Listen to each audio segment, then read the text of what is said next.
ರಕ್ತಚಂದ್ರಗ್ರಹಣದ ಹಿನ್ನೆಲೆಯಲ್ಲಿ ದ್ವಾದಶ ರಾಶಿಗಳ ಫಲಾಫಲಗಳ ಬಗ್ಗೆ ಇಬ್ಬರು ಜ್ಯೋತಿಷಿಗಳು ಮಾಹಿತಿಯನ್ನು ಕೊಡ್ತಾ ಇದ್ರು. ಈಗಾಗಲೇ 6 ರಾಶಿಗಳಾಗಿದೆ. ತುಲಾ ರಾಶಿಯಿಂದ ಮತ್ತೆ ಆರಂಭ ಮಾಡ್ತೀನಿ ಗುರುಗಳೇ. ಖಂಡಿತ.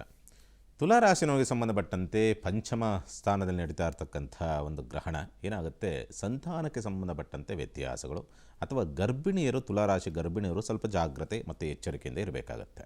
ಮತ್ತು ಮಕ್ಕಳ ಭವಿಷ್ಯದ ವಿಚಾರಕ್ಕೆ ಸಂಬಂಧಪಟ್ಟಂತೆ ಎಲ್ಲೋ ತಪ್ಪು ನಿರ್ಧಾರ ಅನ್ನೋ ರೀತಿಯಾದಂಥ ಸ್ಥಿತಿಯೋ ಅಥವಾ ಮಕ್ಕಳ ವಿಚಾರವನ್ನು ಹೆಚ್ಚಾಗಿ ತಲೆಗೆ ಹಚ್ಚಿಕೊಂಡು ಸ್ವಲ್ಪ ಮಾನಸಿಕವಾಗಿ ಸ್ವಲ್ಪ ಕುಗ್ಗುವಂಥ ವಾತಾವರಣ ನಿರ್ಮಾಣವಾಗ್ತದೆ. ಆದರೂ ಕೂಡ ತುಲಾರಾಶಿಯವರಿಗೆ ಅದೃಷ್ಟ ಏನೆಂದರೆ ಗುರುದೃಷ್ಟಿ ಇದೆ, ಶುಕ್ರ ಬಲವಾಗಿದ್ದಾನೆ. ಹಾಗಾಗಿ ಯಾವುದೇ ಬಂದರೂ ಕೂಡ ನಿಭಾಯಿಸುವಂಥ ಒಂದು ಶಕ್ತಿ ಮತ್ತು ಧೋರಣೆಗಳು ಬರ್ತದೆ. ಒಂದು ಎರಡನೇದು ಆರ್ಥಿಕವಾದಂಥ ಸ್ಥಿತಿ ಸ್ವಲ್ಪ ಜಾಗ್ರತೆಯಿಂದ ಇರಬೇಕಾಗತ್ತೆ. ಶತ್ರು ದಮನವಾಗ್ತಕ್ಕಂಥ ಯೋಗ ಫಲಗಳನ್ನು ಪಡೆದುಕೊಂಡಿರ್ತಕ್ಕಂಥದ್ದುಂಟು. ಆದರೆ ರಾಜಕಾರಣಿಗಳಿಂದ ಸ್ವಲ್ಪ ಜಾಗ್ರತೆಯಿಂದ ಇರಬೇಕಾಗತ್ತೆ. ಏನೋ ಸಣ್ಣದಾಗಿ ಇಕ್ಕಟ್ಟಿ ಸಿಕ್ಕಾಕ್ಕೊಂತೀರಿ ಅಧಿಕಾರಿಗಳಿಂದ ಅಥವಾ ರಾಜಕಾರಣಿಗಳಿಂದ.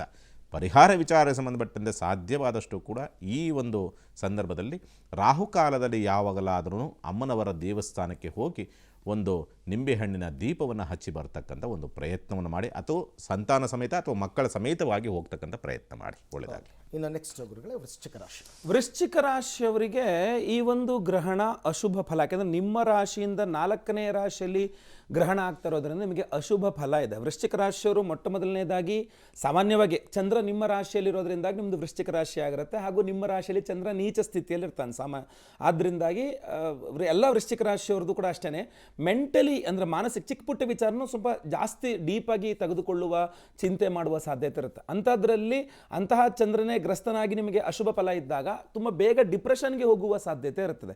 ಸೊ ಯಾವುದೋ ಆಗುತ್ತೆ ಅನ್ಕೊಂಡು ಕೆಲಸ ಆಗಲಿಲ್ಲ, ಯಾರೊಬ್ಬರು ಮಾತಾಡಿಸ್ಲಿಲ್ಲ, ಅದೇನೋ ಬರುತ್ತೆ ಅನ್ಕೊಂಡಿದ್ದು ಬರಲಿಲ್ಲ, ಮತ್ತೊಬ್ಬರು ಎಲ್ಲಿಗೂ ಹೋಗಬೇಕು ಅನ್ಕೊಂಡದಕ್ಕೆ ಹೋಗೋಕ್ಕಾಗಿಲ್ಲ, ಏನೋ ಒಂದು ಚಿಕ್ಕ ರೀಸನ್ನು ಅದನ್ನೇ ಏನೋ ಪ್ರಪಂಚ ಮುಳುಗಿ ಎಲ್ಲ ತಲೆ ಮೇಲೆ ಬಿದ್ದು ಎಲ್ಲ ಮುಗಿದೋಯ್ತು ಅನ್ನೋ ಥರ ನೀವು ದೊಡ್ಡದಾಗಿ ಯೋಚನೆ ಮಾಡ್ಕೊಂಡು ಡಿಪ್ರೆಷನ್ಗೆ ಹೋಗುವ ಸಾಧ್ಯತೆ ಇರ್ತದೆ. ಆ ಥರದ್ದೆಲ್ಲ ಯೋಚನೆ ಮಾಡಬಾರ್ದು, ಸಿಂಪಲ್ ಆಗಿರಬೇಕು.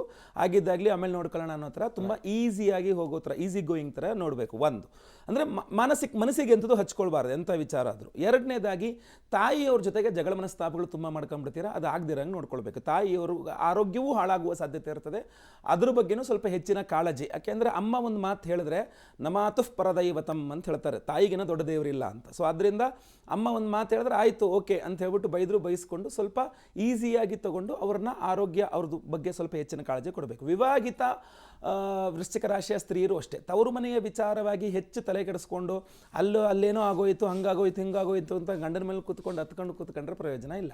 ಸೊ ಅಂತಹ ಅನಾವಶ್ಯಕ ಕೆಲಸಗಳನ್ನು ಮಾಡಬಾರದು. ಎರಡನೇದಾಗಿ ನಿಮ್ಮ ಆರೋಗ್ಯ, ಅದರಲ್ಲೂ ಹೊಟ್ಟೆಗೆ ಸಂಬಂಧಪಟ್ಟಂತೆ ನೀವು ಆಹಾರ ಸೇವನೆ ಮಾಡತಕ್ಕಂಥದ್ದು.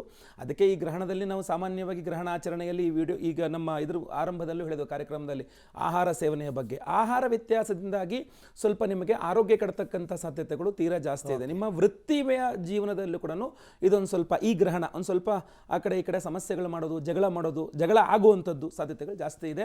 ಗ್ರಹಣಾಚರಣೆ ಚಂದ್ರಗ್ರಹಣ ಶಾಂತಿ ಆಗಬೇಕು. ಓಕೆ, ಇನ್ನು ಧನಸ್ಸು ಗುರುಗಳೇ. ಧನುಸ್ಸು ರಾಶಿನವರಿಗೆ ಬಂಧು ಬಾಂಧವರಿಂದ ವಿರೋಧಗಳು ಅಥವಾ ಬಂಧು ಬಾಂಧವರಿಂದ ಸಮಸ್ಯೆಗಳು ಬರುವಂಥದ್ದು.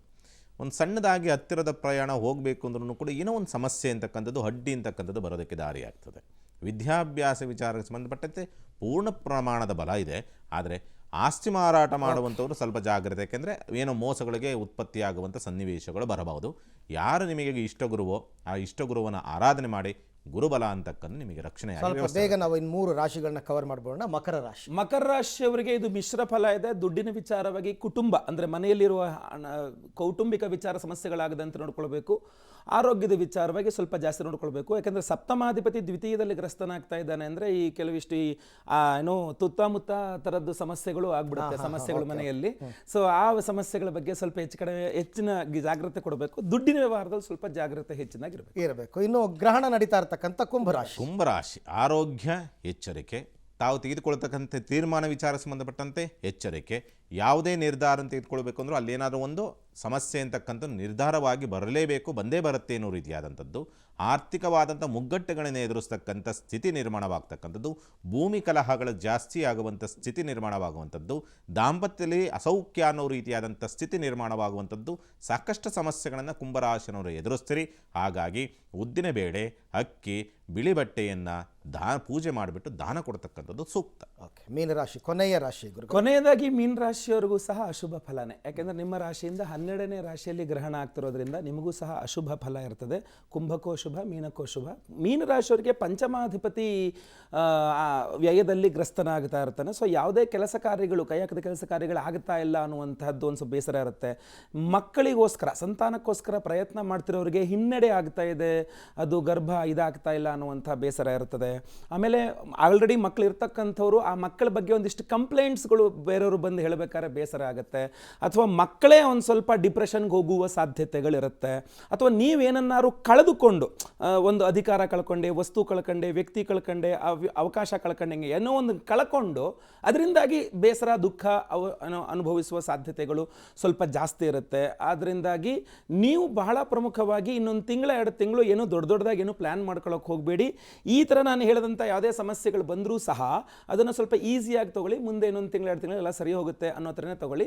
ಚಂದ್ರಗ್ರಹಣ ಶಾಂತಿ ನಿಮಗೆ ಅತ್ಯಂತ ಅವಶ್ಯಕ. ಈಗ ಈ 12 ರಾಶಿಯವರಿಗೆ ತಾವು ಫಲಾಫಲಗಳನ್ನು ಹೇಳಿದಲ್ಲ, ಈ ಪರಿಣಾಮದ ಅವಧಿ ಎಷ್ಟು ಅಂತ? 3 ತಿಂಗಳ ಅವಧಿ, 1 ತಿಂಗಳು ಪರಿಣಾಮ. ಒಂದು ಪಕ್ಷದಿಂದ ಇನ್ನೊಂದು ಪಕ್ಷ ನೆಕ್ಸ್ಟ್ ಪೌರ್ಣಿಮೆವರೆಗೆ ಹೆಚ್ಚಿನದಾದಂತಹ ಪರಿಣಾಮಗಳಾಗ್ತದೆ. ಈ ಪೌರ್ಣಿಮೆಯಿಂದ ಮುಂದಿನ ಪೌರ್ಣಿಮೆವರೆಗೂ ತೀವ್ರವಾಗಿರುತ್ತೆ. ಆಮೇಲೆ 3 ತಿಂಗಳು ಮಾತ್ರ ಅದರ ಛಾಯೆ ಅಂತೂ, ಅದರ ಪರಿಣಾಮ ಈಗ ಇನ್ನೂ 2 ದಿನ ಇದೆ ಗ್ರಹಣಕ್ಕೆ. ಆ ಲೆಕ್ಕ ತಗೊಳಕ್ ಹೋದ್ರೆ ಪರಿಣಾಮಗಳು ಈಗಿಂದನೇ ಆರಂಭ ಆಗಿದೆ ಅಂತ ಈಗೆಲ್ಲ 1 ತಿಂಗಳಿಂದಲೇ ಪ್ರಾರಂಭ ಆಗಿದೆ. ಅದರ ಪರಿಣಾಮ 1 ತಿಂಗಳಿಂದಲೇ ಪ್ರಾರಂಭ ಆಗುತ್ತದೆ. ಹಿಂದೆ ಗ್ರಹಣ ಆಗೋದಕ್ಕೆ 1 ತಿಂಗಳ ಮುಂಚೆನೇ ಅದರ ಪರಿಣಾಮಗಳು ಈಗೆಲ್ಲ ನೋಡ್ತಿದ್ದೀವಲ್ಲ, ಪ್ರಾಕೃತಿಕವಾದಂಥ ಸ್ಥಿತಿ ಅದು ಹಾಗೆ ಆಗುತ್ತದೆ. ಈಗಾಗಲೇ ಶುರು ಆಗಿರ್ತದೆ, ಎಲ್ಲರಿಗೂ ಕೂಡ ಶುರು ಆಗಿರ್ತದೆ ಅದು ಅದರ ಪರಿಣಾಮ. ಓಕೆ, ಈಗ ಚಂದ್ರ ಜಲಕಾರಕ, ಮನೋಕಾರಕ ಅಂತ ಹೇಳ್ತಾರೆ. ಮನೋಕಾರಕ ನಾವು ಇವಾಗೆಲ್ಲ ಚರ್ಚೆ ಮಾಡಿದ್ವಿ. ಈಗ ಆಗ್ತಾ ಇರೋ ವಿಪರೀತವಾದ ಮಳೆ, ಪ್ರವಾಹ ಜಗತ್ತಿನಲ್ಲಿ, ಮುಂದಿನ ದಿನಗಳಲ್ಲೂ ಭಾರಿ ಮಳೆ, ಇದು ಕೂಡ ಚಂದ್ರಗ್ರಹಣದ ಪ್ರಭಾವಕ್ಕೆ ಬರುತ್ತಾ? ಹೌದು, ಖಂಡಿತವಾಗಿ ಬರುತ್ತೆ. ಖಂಡಿತವಾಗಿ ನಿಸ್ಸಂಶಯವಾಗಿ ಬರ್ತದೆ. ಚಂದ್ರಗ್ರಹಣ ಇದಕ್ಕೆ ಬರ್ತದೆ. Okay, Renukaradhya Guruji, thank you, ಧನ್ಯವಾದ. ನಮ್ಮ ಜೊತೆನಲ್ಲಿ ಇಲ್ಲಿ ತನಕ ಇದ್ದಿದ್ದಕ್ಕೆ ಧನ್ಯವಾದ. ತಮಗೂ ಕೂಡ ಧನ್ಯವಾದ. ಒಳ್ಳೆಯದಾಗಲಿ. ಲೋಕ ಸಮಸ್ತ ಸುಖಿನೋ ಭವಂತು. ನಾರಾಯಣ ನಾರಾಯಣ ನಾರಾಯಣ. ಒಟ್ಟಾರೆ ವೀಕ್ಷಕರೇ, ನಂಬದೇ ಇರತಕ್ಕಂಥವ್ರು ಕೆಲವರು ಇದ್ದಾರೆ. ಅಂಥವ್ರ ಬಗ್ಗೆ ನಾನೇನು ಹೇಳಕ್ಕೆ ಹೋಗಲ್ಲ. ಬಟ್ ನಂಬುವಂಥವರಿಗೆ ಏನು ಆಚರಣೆ ಮಾಡಬೇಕು, ಹೇಗಿರಬೇಕು, ಯಾವ ರೀತಿ ಪರಿಹಾರವನ್ನು ಕಂಡುಕೊಳ್ಬೇಕು ಅಂತಕ್ಕಂಥ ಸಣ್ಣ ಒಂದು ಪ್ರಯತ್ನವನ್ನು ಇವತ್ತಿನ ಈ ಕಾರ್ಯಕ್ರಮದಲ್ಲಿ ಮಾಡಿದ್ವಿ.